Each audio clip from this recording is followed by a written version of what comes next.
যদি এরকম অপশন দেয় তুমি দেশে চলে যাও, তোমার 5 লাখ টাকা দিয়ে দিব, হ্যাঁ। তাহলে অবশ্যই চলে যাবো। চলে যাবে? হ্যাঁ, দেশের আবহাওয়া, দেশের প্রকৃতি, দেশের ইয়ার সাথে তাদের দেশে আমার তুলনা নাই। মানে এখনকার বুঝতেছেন যে প্রকৃতির টানটা কতটুকু। হ্যাঁ হ্যাঁ, অবশ্যই বাংলাদেশকে খুব মিস করি এই সময়টাতে। আচ্ছা। অবশ্যই। আমার আসতে প্রায় 5 লাখ টাকার মতো খরচ হয়েছে। ইনশাল্লাহ আমার আমার দ্বারা যদি কারো উপকার হয় আমি অবশ্যই চেষ্টা করব। যদি এরকম কাজের ব্যবস্থা করার সুযোগ থাকে, লোকের প্রয়োজন হয়, আমি যদি জানি, চেষ্টা করবো যে আশেপাশের কেউ যদি বেকার থাকে তাদেরকে একটা ব্যবস্থা করে দেওয়া আর কি কাজের। বর্তমানে যারা বাংলাদেশ থেকে আসতে চাচ্ছে তাদেরকে একটা কথা বলবো, তারা যে কোনো একটা কাজ, যে কোনো কাজ বলতে কি, সবচেয়ে কাজের প্রায়োরিটি বেশি হচ্ছে ওয়েল্ডারের কাজ, তারপরে পাইপ ফিটারের কাজ, এসির কাজ, এগুলা কাজে একটু প্রায়োরিটি বেশি, যেহেতু গরম বেশি, এদেশে গরমটা বেশি, এসির কাজে একটু প্রায়োরিটি। হ্যাঁ, এসি 12 মাসই চলে, কাজটা একটু চাহিদা বেশি। Mobile service. ভাই সৌদি আরব কি কাজ করেন? আমি কাজ করি একটা এসির কোম্পানিতে, আল জামেল এসি। আচ্ছা। সেখানে কাজ করতেছি। আমি নতুন আসছি এদেশে, আসছি আপনার 4 থেকে 5 মাস হবে এরকম। 4 থেকে 5 মাস। জি। আপনি কি কোনো কোম্পানিতে নাকি ফ্রি ভিসা? না না, আমি ফ্রি ভিসাতে আছি। ফ্রি ভিসাতে আসছি একটা সাপ্লাই কোম্পানিতেই। আচ্ছা। তো ফ্রি ভিসাতে আসছি আর কি। মানে এদের সাথে কন্টাক্ট আমার, এরা আমার কাজ দিয়ে দিবে আর আকামা করে দিবে আর কি, এরকম কিছু একটা করে দিব। জি। আচ্ছা, আকামার টাকা কি আপনার কাছ থেকে কাইটা নিব? জি জি, আকামার টাকা আমার নিজের সব, মানে আমার থাকা খাওয়া আকামা প্লাস এভরিথিং, অল এভরিথিং খরচ আমার নিজের। বছরে আকামা বানাইতে কত রিয়াল লাগে? আমার আকামা বানাতে বছরে 12,000 রিয়াল মতো লাগে। 12,000 রিয়াল। আর ওইখানে যে কাজ করেন ওটা আপনার মাসিক ইনকাম কত দেয়? আমাদের মাসিক হিসাবটা বলতে কোনো একটা ফিক্সড কোনো স্যালারি না। আমাদের স্যালারি বলতে আপনার ঘন্টা হিসাবে কাজ করি আমরা, পার ঘন্টা হিসাবে। ঘন্টা সৌদি আরবে 10 রিয়াল করে ঘন্টা দেয় আর কি। 10 রিয়াল? জি। মানে আপনি যদি 10 ঘন্টা ডিউটি করেন 100 টাকা পাবেন সৌদি আরবে। 10 ঘন্টা ডিউটি করলে 100 রিয়াল। 100 রিয়ালে বাংলাদেশে 3000 টাকা। ওর মধ্যে আবার আকামা খরচ আছে, খাওয়া খরচ। আকামা খরচ, খাওয়া খরচ, নিজের ব্যক্তিগত যে খরচটা, সব সব মানে অল এভরিথিং নিজের সবকিছু দেওয়া লাগে। আচ্ছা, সব খরচ যদি আপনি মাইনাস করে দেন, আপনার থাকা খাওয়া আকামা, তাহলে গড়ে পড়তে মাসে আপনার কত টাকা থাকার মতো মানে থাকবো মনে হয়?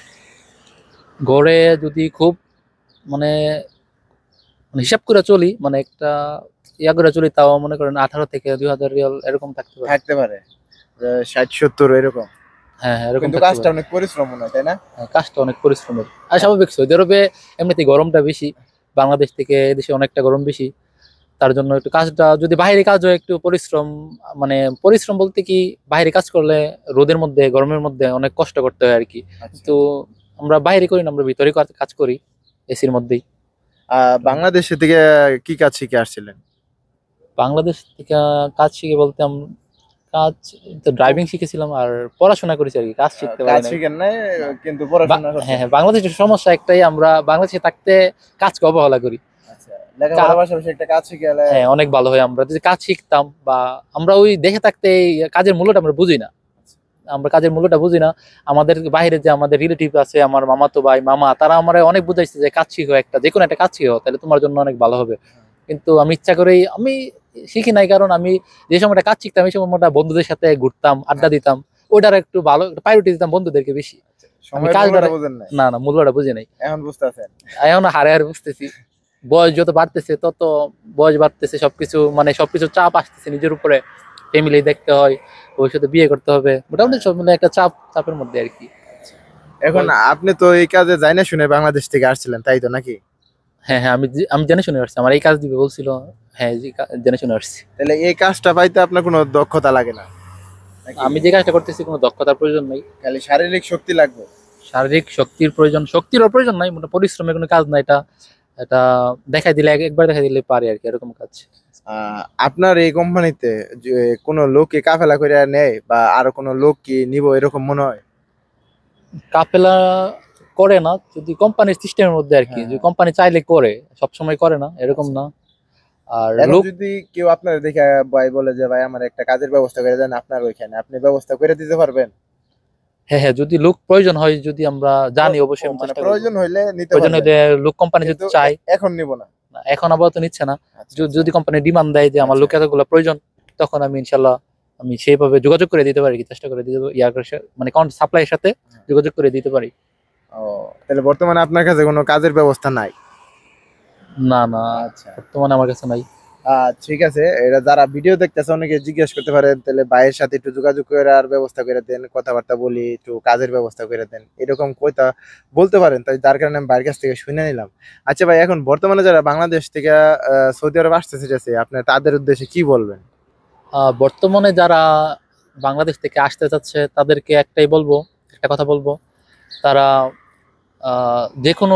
যে কোনো কাজ বলতে কি, সবচেয়ে কাজের প্রায়োরিটি বেশি হচ্ছে ওয়েল্ডারের কাজ, তারপরে পাইপ ফিটারের কাজ, এসির কাজ, এগুলা কাজে একটু প্রায়োরিটি সৌদি বেশি, যেহেতু গরম বেশি, এদেশে গরমটা বেশি, এসির কাজে একটু 12 মাসে প্রায়োরিটি। এসি চলে। হ্যাঁ, এসি 12 মাসই চলে, কাজটা একটু চাহিদা বেশি। মোবাইল সার্ভিসিং এর কাজ হ্যাঁ, আর স্মার্ট পেশার মধ্যে কাজ শিখতে পারে, ড্রাইভিংটা শিখতে পারে।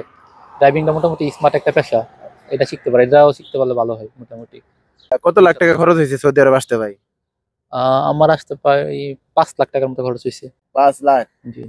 আচ্ছা, এই 5 লাখ টাকা খুব দ্রুতই তুলেন, দোয়া করি ভাই।